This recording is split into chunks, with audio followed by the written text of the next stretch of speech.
Howdy, with this video I want to go over the first essay, make sure you understand what I'm looking for, and hopefully you'll see that the responses you've all been doing have been leading up to this essay so that hopefully it's pretty familiar and you kind of see what we're going for here. I'm doing this video on Tuesday, March 31st, live from my son's bedroom because this is what my life's been reduced to, making videos in my son's bedroom. But we're all quarantined here and it's hard to find a quiet space. I'm guessing that's true for some of your houses as well. The material for the first essay is up here on the content page. You're going to see a couple of different documents. One's the actual assignment for essay number one.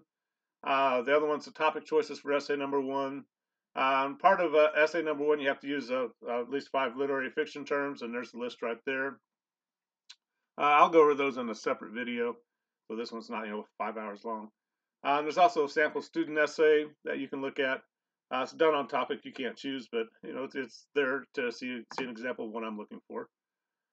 Let's go over the assignment real quick. For the first essay, you're going to write a 1,000-word minimum, 6-paragraph literary research essay. If you like kind of that 5-part essay, that's just a variation of it, just basically adding a paragraph to a 5-paragraph essay. So if you like those formulaic essays, this is the essay for you. We're going to get away from this with subsequent essays. We're in MLA for the rest of the semester. If you hated APA, you're done, at least in terms of this class. So yay for you. But that's going to come back to you in college at some point. But for this essay, you need to use at least 2 sources. This is a research essay. You have to use good, authoritative sources. We learned about that in Comp 1, and we're applying it here in Comp 2. So you're not going to be using dictionaries or encyclopedias or Schmoop or Spark Notes, things like that. I'm trying to use .edu sites. Hopefully, college professors or people who know what they're talking about with these movements are going to help you out, help you get to a good definition of your own, and they'll provide you with good, reliable sources for your essay. And the way this is going to work, you're going to relate one of these short stories or one of these works to a literary movement in 3 particular ways. You're free to say that the short story of the work does not reflect a particular movement, or you might do kind of a mix where, especially someone like Flannery O'Connor, she likes to play with existentialist ideas while she's kind of arguing against them at the same time. So with somebody with a short story from her, you might say she's kind of working with existentialist ideas in 2 ways, but rejecting them in another way, or something like that. So it doesn't have to be all or nothing with the essay. Other writers, it's hard to argue that Faulkner's not a modernist. But kind of depends what you're saying. And obviously, we're going to be checking in as you start writing in the essay, make sure you're on the right track. But like I said, this is a formulaic essay. I'll tell you what I want in each paragraph. The first paragraph, you're going to define a literary movement. When you see the topic sheet, it's matching a literary movement to a short story or sometimes a play or some nonfiction, actually. And you get to choose one of those topics and relate it to one movement. So the first paragraph is just going to be a good definition of a movement provided by you using sources. You're not an expert on any of these, at least not yet. You will be by the end of this essay, maybe. But and I want you to use those .edu sources. They're easy to search for with the Google search. I'll show you here in a second. The second paragraph's just you're gonna briefly introduce a short work, no plot summary. I've read all of these works. Please don't just repeat what happens in the story. I've read it, and when you start doing a plot summary, sometimes you can't stop, and all of a sudden it's this 700, 800 word paragraph about a story I've already read, and I'm like, no, stop, don't do that. But you're just going to introduce the story, the author, just briefly 1 or 2 sentences, and then give your thesis. And your thesis is going to relate the short story or the work to the definition in your first paragraph in 3 particular ways. So if you're going to do somebody like Faulkner, you might say barn burning represents modernism in 3 ways. Blah blah. 1, 2, 3, and those 3 ways should come directly from your first paragraph. So if you don't have a good definition in your first paragraph, it's going to be hard to find your good thesis points to discuss. Or it's going to look like you're just pulling your thesis points out of thin air. We don't want that. So that's kind of it sounds easy, but it's kind of a neat little critical thinking trick because it forces you to have that good definition, and then you got to figure out how you're going to relate that work to the definition. Just like 5-part essay, you're going to spend a paragraph on each one of your points. You should not be doing research at this point. Do not do research in the body of your essay. This should be you looking at the story and relating it to your definition in the first paragraph. So the research comes in the first paragraph. You may have some in your conclusion, but the 3 body paragraphs, no research. It should be you just using quotes from the short story to support what you're saying. 6th paragraph is going to be your concluding paragraph. You should quote at least 3 times from the short story. We've been working with the responses. You should have all the fun punctuation you learned in Comp 1. We're going to do that with every essay in Comp 2. I should use at least 5 of the fiction terms, and again, I'll do a separate video on those. Most of those, hopefully, you're pretty familiar with from last year. Y'all did American Lit in your junior courses, or you're supposed to. Of course, we still have those forbidden words that you're not supposed to use. For the topic choices, I've kind of matched certain choices to certain movements. If you kind of, and I want you to stick with this, you're going to pick one movement. So like down here with Sherman Alexie, very interesting writer. You could pick any one of those 3 movements to work with and apply it to This Is What It Means to Say Phoenix, Arizona, with excellent short story. But you're just going to pick one of those. You're not going to try and do existentialism and postmodernism, or you're going to just, one, you're going to have a bad essay because you're trying to write your first book there. But it's also not going to be able to be focused the way it needs to be. Excuse me. But it's kind of up to you. If one of these movements really struck you, it's like, I gotta write about that. For most students, it's like, well, let's pick the one that's least painful. All right, but the one you're more interested in, or maybe one you didn't quite like, those can be good to write about because you can kind of see why the authors are doing these kind of things. Even when you don't like something, usually it means you have some kind of interest in it. But there's different choices. Abraham Williams, an election sermon, we read a little bit of that for the second response. You can compare that to Enlightenment. And this might be one of those writers who you might say he represents Enlightenment ideas in 2 ways, but kind of rejects them in a 3rd way. But it's interesting to see him struggle with these ideas and his religion at the same time, and kind of contrast him with Franklin and Jefferson. You're not going to be contrasting anybody with Franklin and Jefferson, but it could be an interesting work to begin with. But again, you're more worried you're going to be relating this work to the movement in 3 ways, not the author, right? So in that second paragraph, when you're introducing Abrams, 1 or 2 sentences. We don't really care who he is. We're more interested in how his sermon relates to the Enlightenment. The Confessions of Nat Turner, very interesting. If you don't know who Nat Turner is, he led a slave rebellion in the 1930s. That caused a very, very strong ripple effect throughout particularly in the South, but also in the North. One of those reasons people like Frederick Douglass and other slaves weren't taught to read was partly because of Nat Turner and the influence of the Bible on that slave rebellion.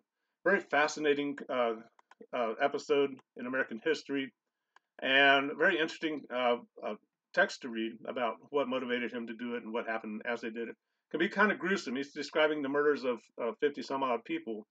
So in some parts you're kind of like, oh, I wish I didn't have to read this, but things like that interest you. Not murder, but slave rebellions, kind of the response to slavery, and Turner kind of saying, hey, if you're not going to treat us like humans, why should we treat you all like humans?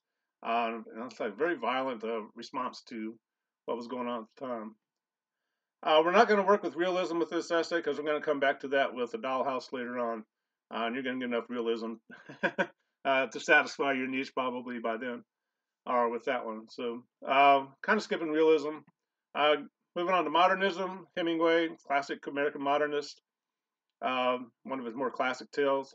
It is kind of PG-13 to R-rated.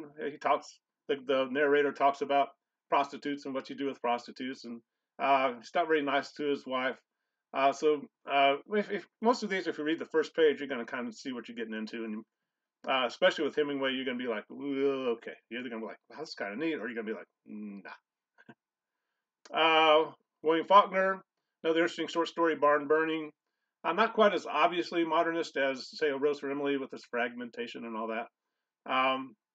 Still a very interesting short story and interesting one to relate to modernism. The Harlem Renaissance we didn't talk about much. We didn't talk about it at all, really.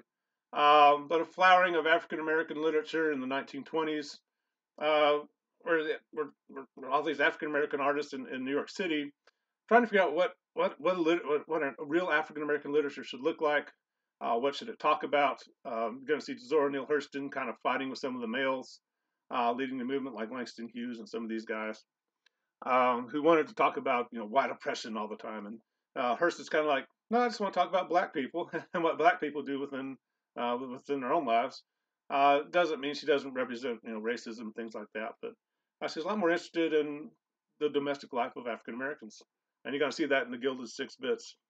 And she's reacting to a lot of these ideas of the Harlem Renaissance. Flannery O'Connor, we read Good Man's Hard to Find. Good Country, if you like that, you're going to like Good Country People. If you like that dark humor.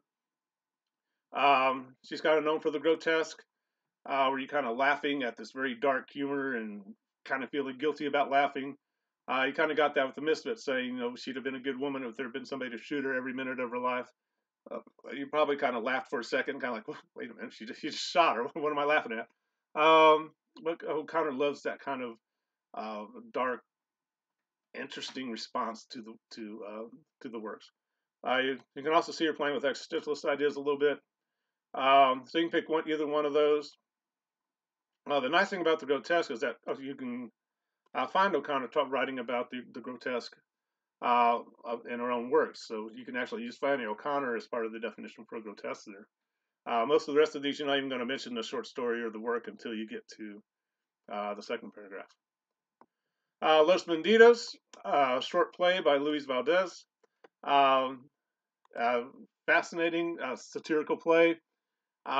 Just you're reading it kind of like, and again, you're kind of laughing and thinking, well, I shouldn't be laughing at this. But you can relate it to postmodernism or postcolonialism. Again, some of these movements we have talked about, you have to look them up and kind of see if you want to work with them. Sherman Alexie, a Native American writer, probably one of the more famous modern writers you probably may have not heard of. If you've ever seen the movie Smoke Signals, this is coming out of this, it's derived from this short story, This Is What It Means to Say Phoenix, Arizona. He's also known for his poetry slam work, very good poet as well. But very modern writer, trying to discuss the modern Native American experience within the broader postmodern kind of context of the broader culture, and struggling with that. And this colonialism kind of plays into it, where if you're a colonized group of people, how do you relate to your colonizers? What kind of effects does it have on your culture? Very interesting short story. Jennifer Egan, it's in our textbook. It's called it's a Black Box. Is written through a series of tweets, and it's very postmodern kind of effect. It's very fragmented, but in a fun kind of way, but if you look at it in our textbook, you're just going to look at it in just little blocks. And it's just a series of tweets trying to pull a story together, assemble these fragments in a unique kind of way, but playing on modern technology as a way to deliver a short story. Students tend to do really well with Jennifer Egan. Some students don't like that. They're like, no, I want a classic short story. Other people are like, man, this is kind of interesting. I didn't know writing could look like this. The last one's E.Z. Packer, an African American writer. An excellent short story called Brownies, dealing with post-colonial ideas, postmodernist ideas, and you're going to choose either one of those to relate to that story. All these very, very interesting works. You want to kind of tailor it to your own personal taste. That's kind of up to you. If you just absolutely hated the modernist and fragmentation, probably don't want to go with Faulkner, right? You want to go with something different. But if you like the American Enlightenment ideas and want to explore those a little bit more, Abraham Williams is a good person to get into the struggle with trying to make meaning out of all this stuff. When you're looking for sources for that first paragraph, you want to do a Google search. Well, you want to get on American. I don't have to. Romanticism. When you do your search, make sure you're doing the American version of the movement.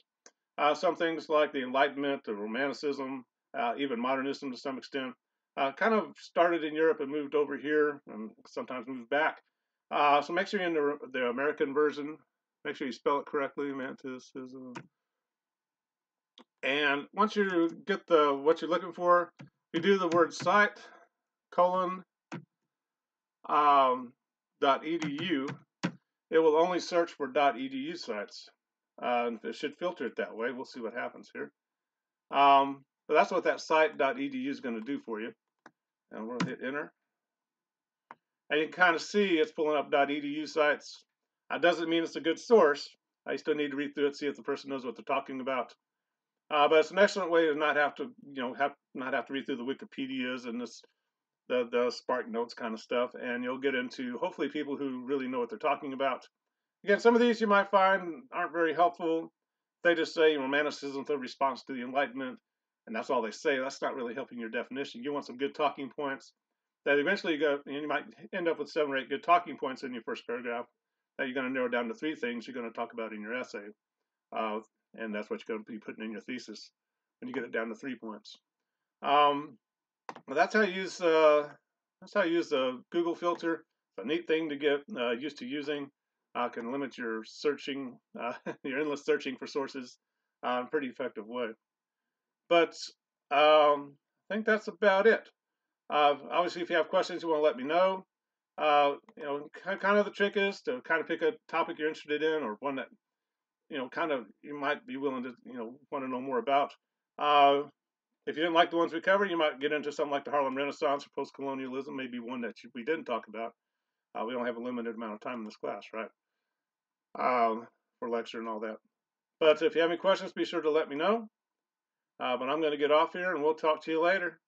Bye-bye.